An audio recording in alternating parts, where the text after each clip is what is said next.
Welcome to Unfiltered I with do my Roxy. hair talk, check my nails. Baby, how you feeling? Hello, friend. Thank you for joining me. Today, I'm going to talk about the wrap up of my Fall Declutter Challenge. That's right. December 1st, December 22nd is the beginning of winter. And that kind of coincided with the fact that I was done with decluttering. I mean, I decluttered as much as I can. We did the basement. We did my basement office when I was downstairs. We did the bathroom in the basement, and we also did the man cave. So I'll discuss all of those spaces, what I learned, and what my upcoming projects are going to be. So fall is officially done. Winter is here. And wrapping up the declutter challenge was really touching and inspirational for me to keep moving forward, to move into the next season. And really, it all worked out because it wasn't about me being perfect. And I think a lot of times I do get stuck in that. Did everything go the way it planned? If it didn't, that makes me sad. Why'd I waste my time? But this time it was like very helpful for me to go through the process of realizing different spaces needed to be cleaned up, refreshed, and that it really was affecting my spirit. It really was affecting my soul. Me walking downstairs, I talked about this in my basement clean out. It really was a lot of stuff that's packed into the same space. A lot of things I moved to my shed outside. A lot of things I got rid of. A lot of things I cleaned up, refreshed, and painted. And the space needed that. A lot of the scuffs and marks that you think you can clean out and that they don't affect you, they do really affect our spirit. Some things I got rid of and I ended up realizing that I needed. And that was okay too. So what I actually decluttered was my basement, some of my storage, my office, and paper piles. I had a lot of paper piles in my office, unfinished projects that I kept saying I wanted to do and I didn't do. And that was especially clear in my basement bathroom and the little area that is my basement that's not the man cave now feels like so good when I walk down there. I didn't do my kitchen upstairs. I organized the outside area of the kitchen downstairs. I had a lot of stuff on the counter, a lot of stuff underneath the counter. That's all cleaned up, but I didn't do the cabinets. And that was a big thing that I wanted to do was do the cabinets. And that now that I'm thinking about it, that was the one part that I didn't do. So I need to really circle back. It's a cabinet that has a lot of pictures and different mementos that I said I wanted to go through and organize. So maybe that'll be the one thing that I do this winter is get a handle on what pictures I have, put them in the photo albums that I had originally said I wanted to do and keep it moving. But I think the man cave just took so much energy out of me because not only was it a clean out, it was painting, it was fixing some things that were in there that were not fixed before. Yeah, it just was a bigger project than I thought. Unfinished cleaning projects can really drain you, like looking past a pile of items. So I think from now on, I will give myself deadlines, not to stress myself out, but to help me in the long run because me walking by the piles was not helping my spirit either. So finishing them out was great. What I learned walking into my house feels good now. That alone tells me that what I did mattered. And everyone that has walked in and seen the space refreshed has said the same. My mother-in-law, my friend Deanna. So it definitely has made a difference. So what I learned, and here's where it gets real. There's some things that I got rid of that I was holding on to years that actually I ended up needing, but there was two versions of that. The green ivy, which I was holding on to from 2020. If you remember, I had talked about in my basement clean out that I'm going to just let it go. I didn't do what I wanted to do with it. And now the room is my office. It's set up fine. I ended up putting it in the donation pile, but because it took so long for me to get rid of the donation pile, I ended up reusing it in my bathroom to cover some piping. The second thing that I ended up needing was for this room. If you see right here, this window, I'm going to be redoing my new room office, and I do need a curtain rod that I got rid of. So what I did was I went and bought another curtain rod, and this one was 10 and some change at Family Dollar, and it's fine. The other curtain rod was very nice, and I realized it's okay. I got rid of it because I didn't need it, and I did the right thing because it was so much stuff. I was tripping over the rod. I didn't use it in the time that would have been beneficial to get it up off the floor, not broken. So it's fine. I did declutter a curtain rod. I had to buy another one, but it was under $25. So it didn't really hurt me. And one of the a few of the people that I watched that are inspiration for this declutter challenge was Dawn, the Minimal Mom, and she talks about if you get rid of items that you have to replace that are 25 and under, why are you stressed out about it? It's like it's not a big deal.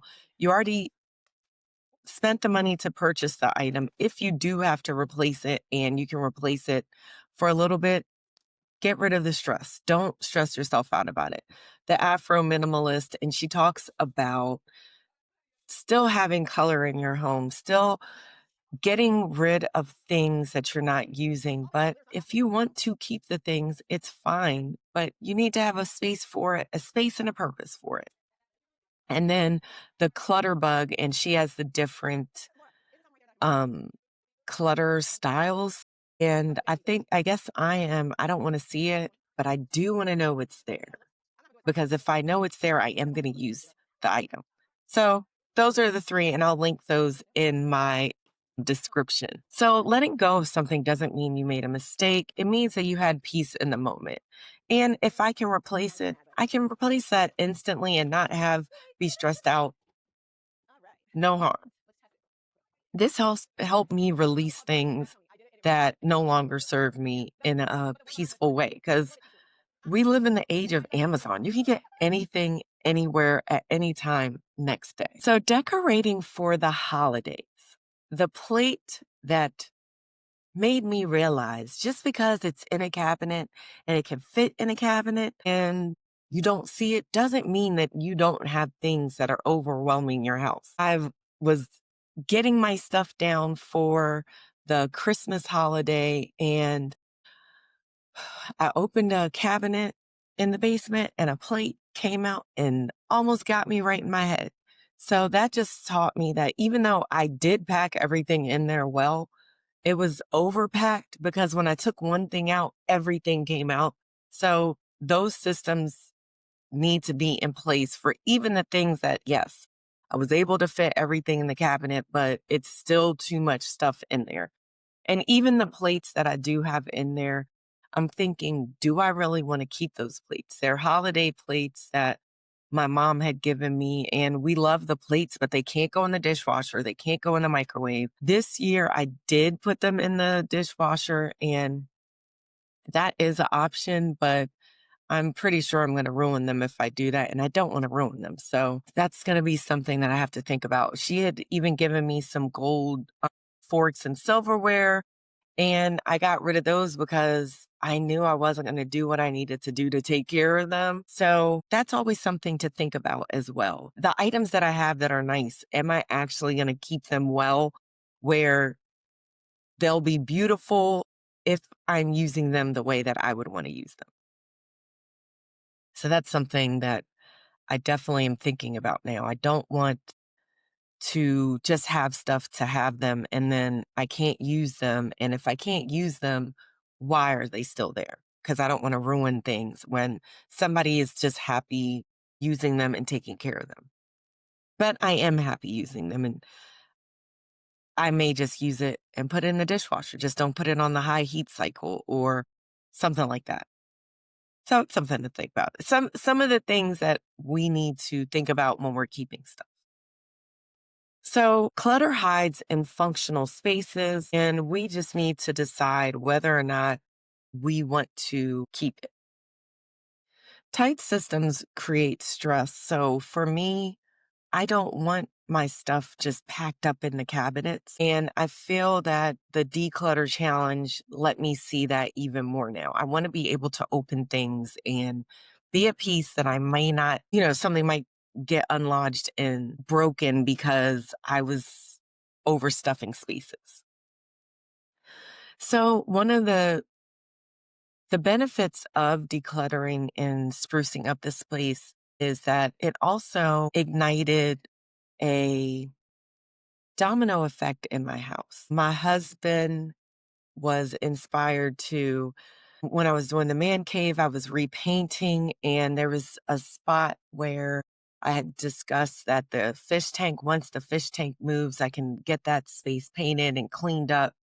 And it inspired him to buy a new fish tank and get rid of it because at first his fish tank was leaking and he said he wanted to fix it and have it as a backup fish tank outside, which means we would have had to make space in our shed for it. But Organize our after he jungle. saw how great his fish tank looked and how the space was so spruced up and the smell down there was way better, he decided he didn't even want to fix the old fish tank, and he was willing to help me take it to the dump, which was great. So one of the things with decluttering that I realized is it's a domino effect. It helps everyone in the house rally to get their space spruced up too. And there is some power in getting rid of things that used to serve you and that you just kept just because you couldn't afford it, somebody gave it to you, and actually going and picking the stuff you really want that makes you feel good about your space. Decluttering is contagious, and when one person decides to change their own stuff that they can change in the environment, in the home environment, it's going to spark change in others. It's going to spark that joy of the refreshed space in other spaces. So I will also link the joy at work, and Marie Kondo talks about refreshing your desk, refreshing the office, and how that not only encourages you to work differently, more productively, but it changes the energy in the space. So, of course, the family felt that as well. So I'm not done decluttering forever. I'm just honoring the season that I'm in. I don't want to just stop decluttering because it's something that does make me feel good. And it's not a lack of spaces in my house that need to get done. Right now, I moved upstairs to this office that has a great window. So I'm going to make this office my space. And in that means even though I decluttered before, I'm going to have to declutter again and refresh the walls. I'm going to take down the glitter wall. But that's not the season I'm in right now. The season I'm in right now, growing my YouTube channel for Unfiltered with Roxy and also growing my Not Vanilla podcast, which is a podcast with my daughter, and growing my client base so that I can have more freedom and more income to do more. Curating my office intentionally, nurturing friendships. That's something that's very important to me in this winter season. And finishing school, I was going back and forth with that for a little bit. And I think this is the year that 2026 is the year that I just want to get it done and be done. I took a couple semesters off now and I'm ready to go back and finish. I think that I will do a fall declutter challenge every fall because it really did feel good to do a end of the year sprint of what are things that I said I wanted to do that I didn't get done. This challenge really helped me to what can I get done, get it done, instead of thinking, well, I need this, this, and this. Okay, well, what can I do right now and get it done? I think that was a great lesson for me. because it does take energy. And whatever I can do now, that's what I need to focus on, not things that I cannot focus on or that I will need expert work to come in, like a plumbing job or maybe to put tiles. I'm not going to know how to do that. But I do know someone who can do that. Like my husband had helped me to do certain projects, like I'm trying to think now. No, my son had helped me to put the border. My husband showed me how to cut the border and place it into the bathroom downstairs. My son had taught me just a lot of little things that I could do. So now for the next project, I can do that by myself. So those are things that we need to not get stuck on, ask for help, and keep it moving. Going to the dump. That's what I was going to say. When we have those projects where, yes, we probably need someone else to help us, ask for help, do what you can, and then keep it moving. Just like to get this bike upstairs, I got the bike halfway to the landing on where my door is, but I could not for the life of me get it up the next set of steps. I had to ask for help, and my daughter and I in like 5 seconds got the bike up the steps. So that just showed me like I need to not be so focused on, getting things done all by myself. There is help in my house. There's help out there. So whatever it is, we can get someone to help us. So every fall moving forward, I'm going to reflect, release, and realign myself to the items that I have, to the goals that I have. And the point is not to be minimal. The point is to make sure the things that I have are aligned with the season that I'm in. Do I need 20 bathing suits? Sometimes. Do I need different sets of plates? Yes. Do I need different sets of mugs? No. So there are things that I'm willing to have a lot of, but there's also other things that I don't want to have a lot of. And that's fine. And that may change as well. So letting go of things before winter, creating the space for rest and creativity, because winter is a slower time. We're not doing as much. So if I can have my space ready and clear, I feel that that is a good use of my time in the fall because it is a transitional time. And then December is that dormant. December, January for me is a dormant time that, well, the holidays are in there though. So that's busy. But I think even having this place clear and making space for what holiday decorations I want up isn't a bad thing. That's actually a good use of my space as well. Making space to use my space.